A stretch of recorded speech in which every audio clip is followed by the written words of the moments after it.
Good evening, everybody. David Brown here, Vice President, Shooters Union Australia. This evening there's a lot going on this week, and we've got a very special guest I'm going to introduce shortly. But first of all, you've probably seen on our Facebook page and through various forums, etc., National Firearms Agreement 2017 version. I'd encourage you to go to the Shooters Union webpage, download a copy of this. It is, we believe, fatally flawed in a number of areas, and we'll be off to Canberra on Monday to meet with Minister Keenan. There's a lot going on in terms of things that are coming up for the state election in Western Australia, and obviously potential this year, or certainly by next year, a state election in Queensland. So what we're going to do this evening is ask you to send in your questions. They must be kept polite. Any rambling or what have you is not useful to the question, so make sure short, concise questions, and we'll do our best to either blend them in with existing questions that we've already got, or where possible, Graham and Tim are going to do their best to answer them live. So first of all, we probably should introduce our special guest, and it is a great honour to have Tim Mander, the member for Everton. Tim, you probably recognise his face. He's an intergalactic rugby league guru, refereed how many matches? Hundreds? Too many, Dave. Too many? Yep. Too many? Battle scarred, mate. Battle scarred. He still walks on two legs, though. So Tim's a really wonderful character, got a very good mind for weighing up and balancing questions and things on their merits, rather than taking emotion into the issue. So we're quite looking forward to this evening's discussion. I'm going to also introduce to you Graham Park. He's the Shooters Union President. So I'm going to vacate the seat, and that's Graham. He's the good-looking one. I'm going to vacate the seat. I'll pop in with other questions that you send in that pop in throughout the evening, and we'll get going with you now, Graham. Thanks very much, David. Much appreciated, and thank you for joining us tonight, Tim. My pleasure. It is good. It's been wonderful, the response from people like Tim who want to get in and discuss this, and it does seem the last few days, Tim, that an earlier election suddenly seemed a little more likely than it did a couple of weeks ago. Would that be a fair comment? Look, mate, we don't know. I still think it'll be later rather than sooner. I mean, the Premier changes her mind every day. So yesterday she said that we could go before the new boundaries, and now today she's saying that no, they're going to wait for the new boundaries to come in. So who knows? We're preparing ourselves, that's for sure. With the new boundaries, does that make a much change to many electorates? Do you think it will? I know it's not out officially yet, but the general feeling? Well, something's been leaked already. Mount Isa newspaper, probably the leak of the century, has picked it up. Look, there's 4 new seats. Looks like the seat of Dalrymple's gone and been taken up by new seats. I mean, 25% of the seats have got new names, which that doesn't mean a lot. But look, it's definitely another thing in the mix, and it'll be a factor when we do go to the polls eventually. With the 4 new seats, are they likely to be more in regional areas or more in inner city? Or look, a quick look. There's one north of the Gold Coast. There's one north of Brisbane. Looks like there's one out in the western suburbs of Brisbane. I'm not too sure where the 4th one is. Might be up near the Sunshine Coast at Noosa or something. So most of them are in there. So you might remember that the Labor Party fought not to have the extra seats. Correct. And we brought the extra seats in with the help of some of the crossbenchers because we wanted to preserve the regional seats where were at great risk. So at one stage there, had we simply gone on numbers, the seat of Mount Isa could have reached as far as south as the suburbs of Toowoomba, which of course would have been ridiculous.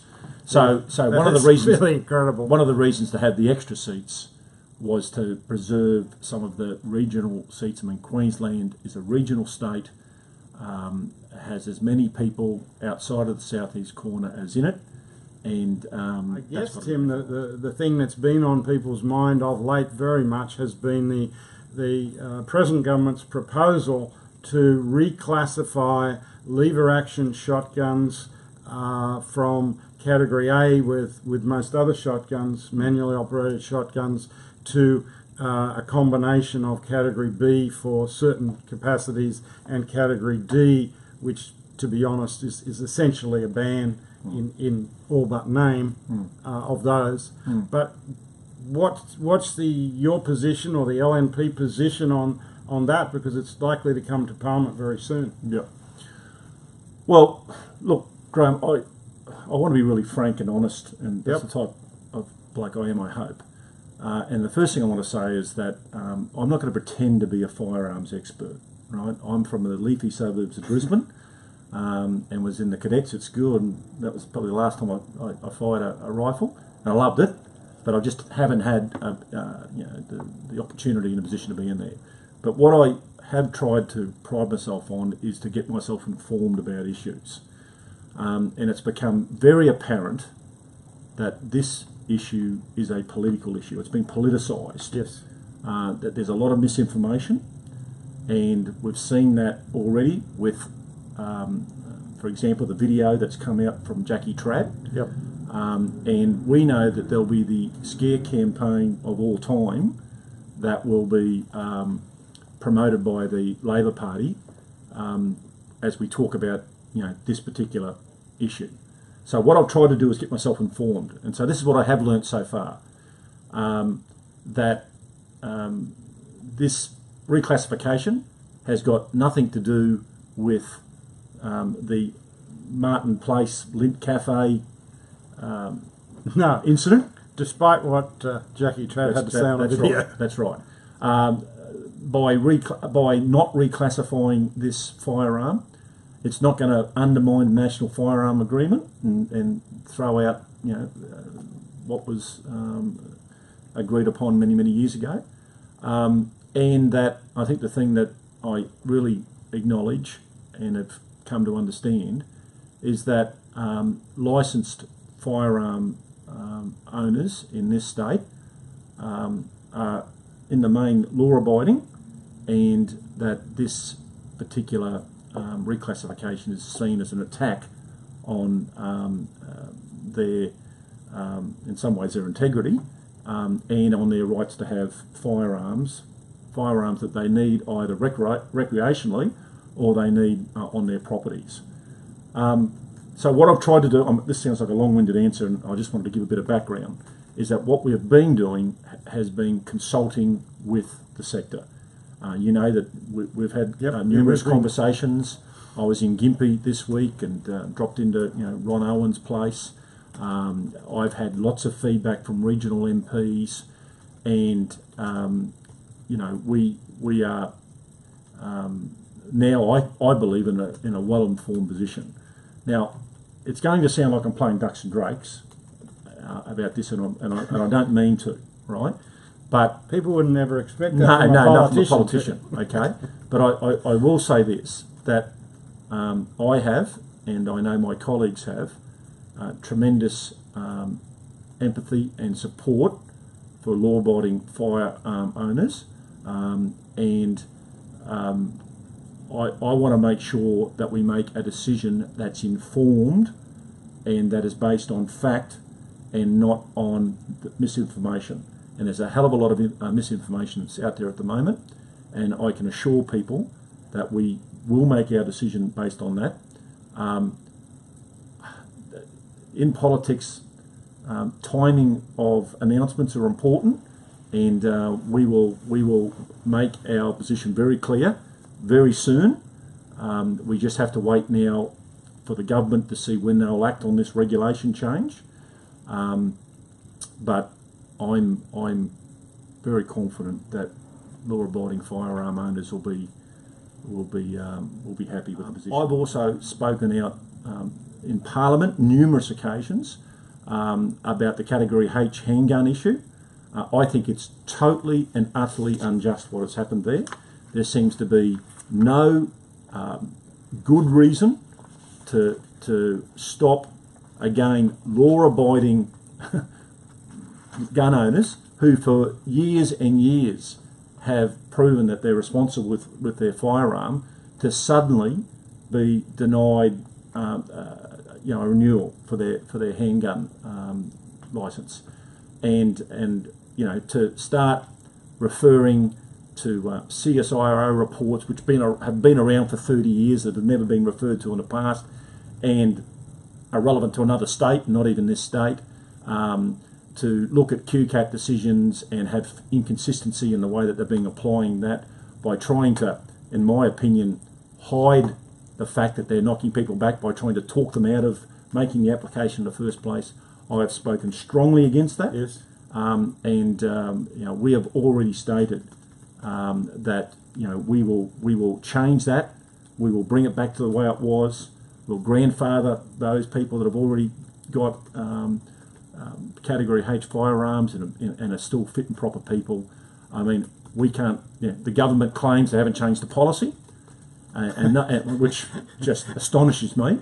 And even if they hadn't, well, why aren't they there now, telling them that this is affecting? Well, if they want to change the legislation, absolutely, they're in government. So exactly right. And what do we have instead of that? We had the police minister at the time denigrate property owners by saying that he doesn't want people, acting like lone cowboys.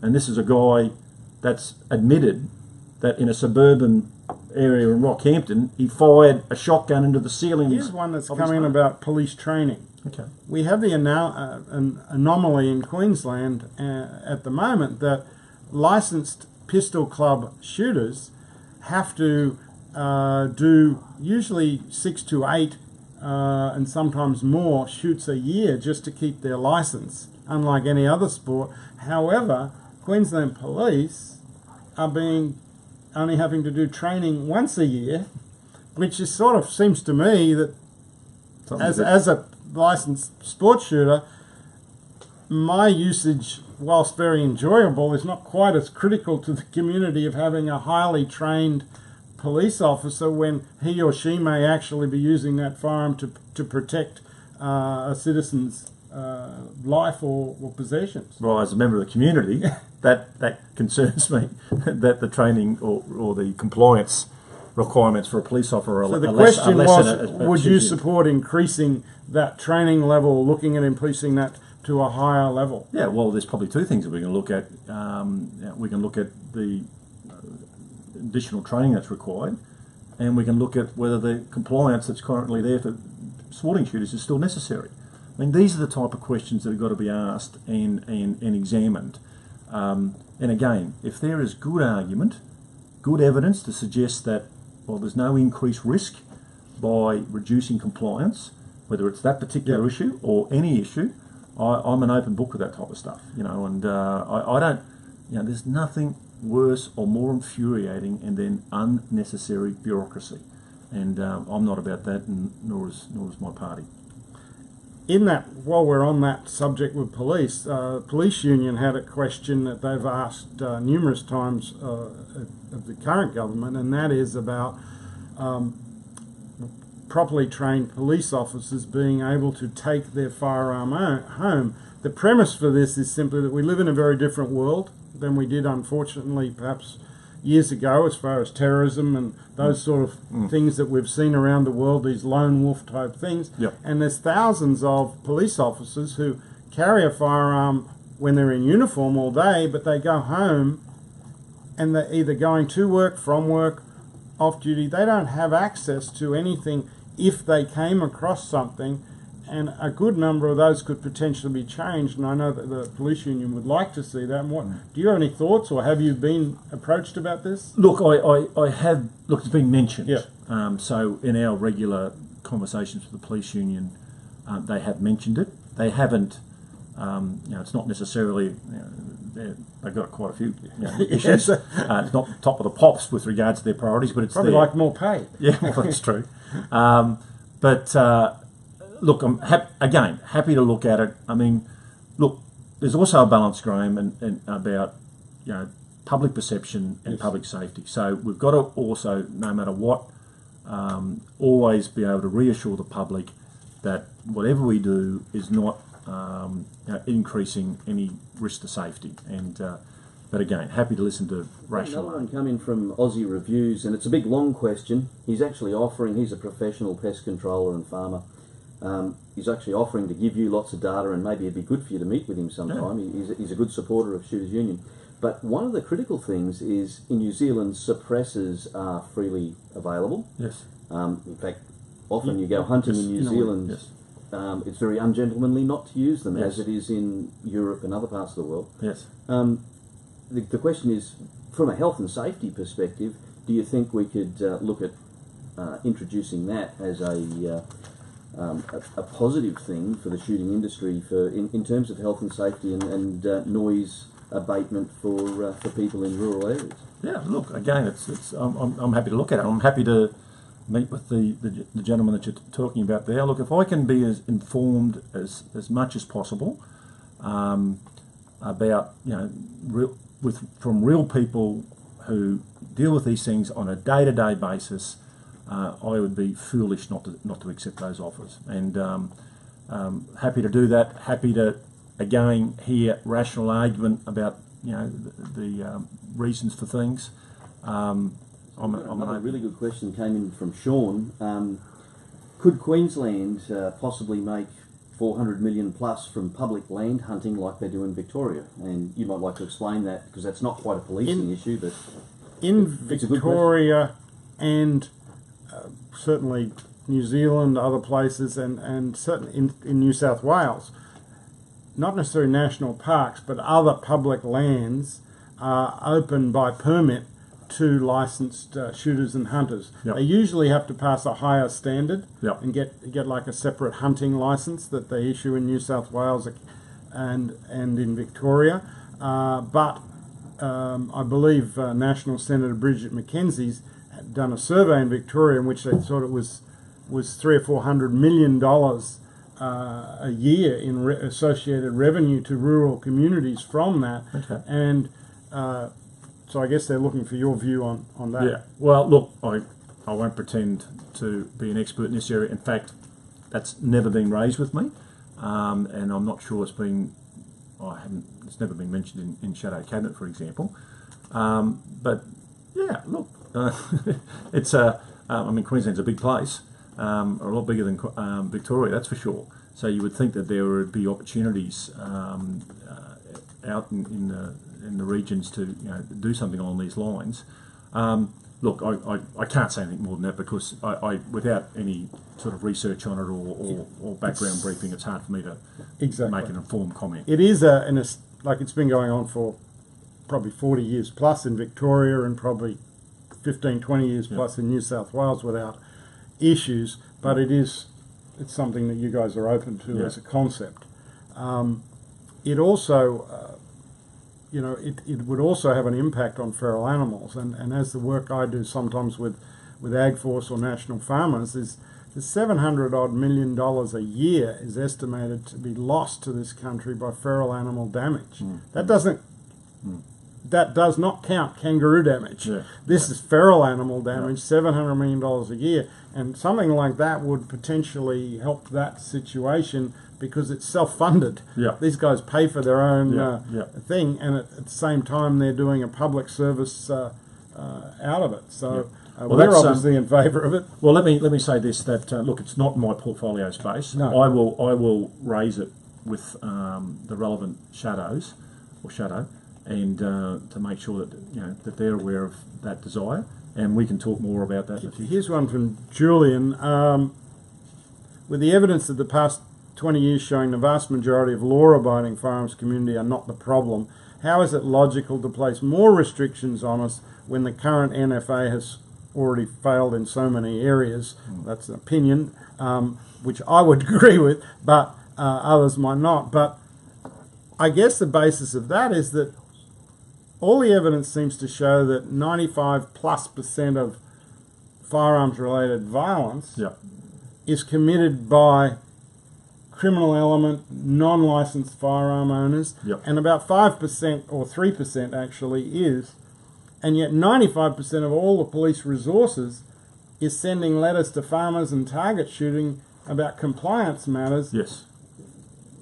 I totally agree with the sentiment, and I touched on this before when we talked about what some of the benefits of bringing the the licensing system into the 21st century might mean that we can start letting those people that are doing the right thing, leaving them alone, and actually concentrating our resources on illegal firearm owners.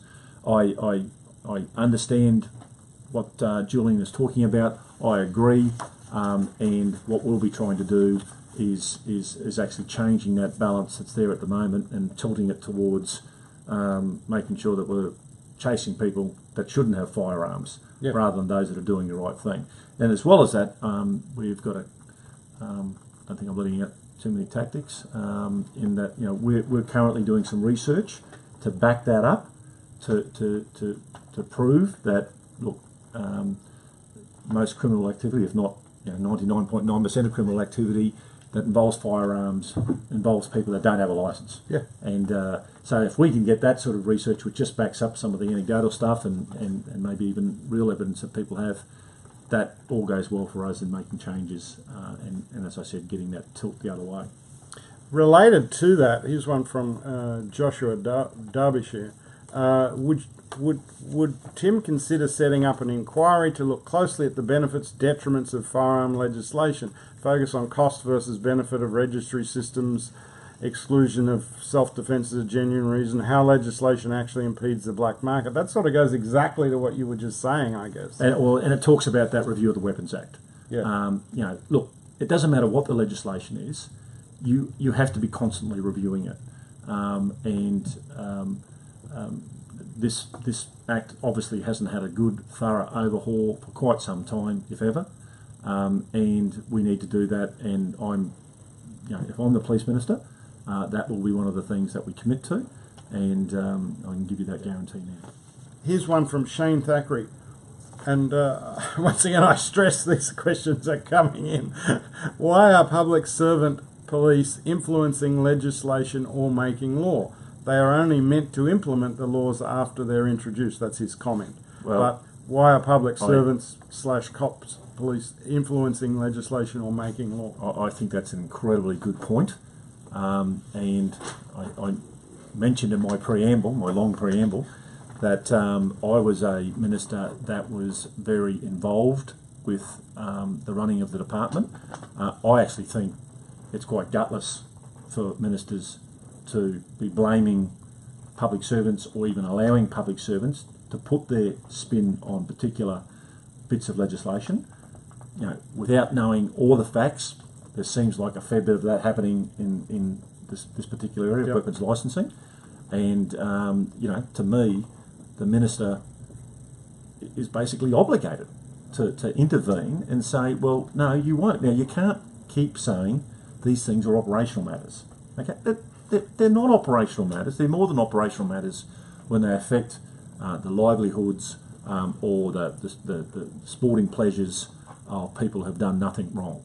So I think it's a really valid point, and I think government. What's the use of changing government if public servants are dictating policy? Right? None. Absolutely none at all. And so maybe some people say that I interfere too much, but I'll tell you what, I wanted to make sure I haven't come into this game to be sitting on the sidelines and letting other people dictate things. I've come here to bring about good change, good reform, and good government that's got a bit of bloody common sense. One last question. We'll find one in here. I've pretty much covered that one. I'm trying to find a short one here. I guess we're supposed to have, this one's from Anthony, aren't we supposed to have national uniform gun laws, and yet there are so many conflicting regulations between the states, which I know you've been being made aware of lately. And Well, look, we can't even get the rail gauge right across the nation. I mean, this is not just an issue with guns. No, it's an issue with everything. I mean, it's one of the challenges of a federation. Okay, is that it is a group of states that have put basically the constitution together, and we've constantly got these issues about state rights, individual states doing what they want to do, the Commonwealth imposing. So I think this particular thing, this is an agreement. Okay, that's what it is. It's an agreement. It's not an obligation. Now, you'd like to think, not just with this, but when states are coming together, that they get consensus on things. But there will be occasions where states go, or should go, no, we won't do that. And we Queenslanders are often regarded as being, the rednecks of the country, and we're quite partisan about who we are and what we do. And I'm proud to say we're different. Yeah. And so let me say again, we won't be dictated to by Canberra. Thank you very much, Tim. And I appreciate everyone coming in. There's been literally probably hundreds of questions come through. They're just scrolling through like crazy. I know that Tim's office will get to see all the questions later on. They can see everyone that's come through, even if they haven't been asked. So don't feel that if your particular one wasn't asked, it was ignored. It wasn't. It was simply a matter of time. We'd be here till tomorrow morning answering them, and then you guys would probably be still sending them in. But I really want to thank you guys for the support of sending in the questions and making it interesting. And I want to really thank Tim Mander, member for Evident, for coming in and giving us his view. He is the Shadow Police spokesman. So assuming there is a change of government, there's a reasonable chance that he would end up as the new police minister if that occurred. So with an election sometime in the next 12 months almost inevitable, it is time for us all to be thinking about this and where we want our votes to go, and talk to your local member about their thoughts on all these matters. Thanks everyone for joining us. Thank you.